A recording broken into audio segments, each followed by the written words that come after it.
Red's grandma was like, be careful out there, there's a thief or whatever. And she's like, I'm not a little cave, or I'll make my way to grandma's house all on my own. So she goes off on this little hiking trip, and she goes to grandma's house. And meanwhile, while she goes, she runs into a singing goat. Nothing. Keep going. She runs into like a singing goat, it spoofs, whatever. Okay, so the story, she runs into a wolf. And from her perspective, the thing wanted to eat her, so she runs away or whatever. And she finally makes it to grandma's Look, that's house. this guy. That's that Yeah, I've seen the wolf before. It's the same voice actor for Joe. Yeah, I know.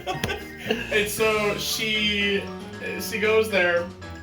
The wolf is pretending to be her grandma, and it gets up. It looks like he tries to attack her or whatever, and then all of a sudden, grandma comes out of the closet all tied up, and then this dude breaks through grandma's window and starts screaming with an axe, and then the cops show up. Oh. And they pull him to the side, and they're like, what the hell is happening? And so they all have to give their individual stories. The first story was Red's, what I just told you. The second story is from the wolf's perspective. This wolf is a reporter, and he goes around with his buddy, his chipmunk buddy. His little chipmunk buddy.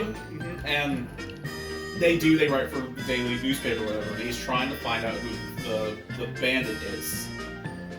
And runs into Red Riding Hood. It was just stupid circumstances that led him to like screaming because like his tail got stepped on, to like screaming at Red, and like scaring her off.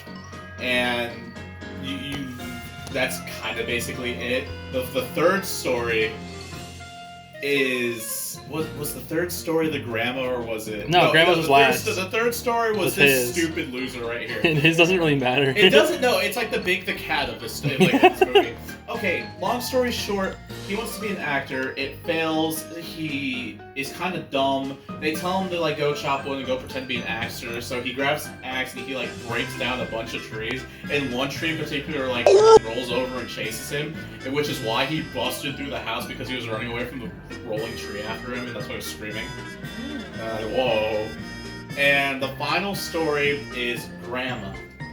And you learn that she is actually like an extremist, and she has like gang symbols tattooed on the back of her neck, and she does all these extreme things like snowboarding, skateboarding, like doing like crazy grandma. And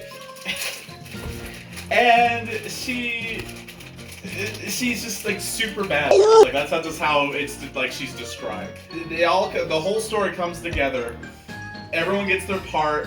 The detective notices that I also left this. I should have ended, but okay. So in every one of their stories, there's a bunny, and it just so happens to be there. And then as you watch the story, you're like, oh wow, that bunny was really in every story.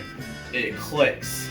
The bunny was the bandit, and so the bunny reveals his master plan to Red, because Red went after the bunny after she found out. Reveals that they've all been hoodwinked.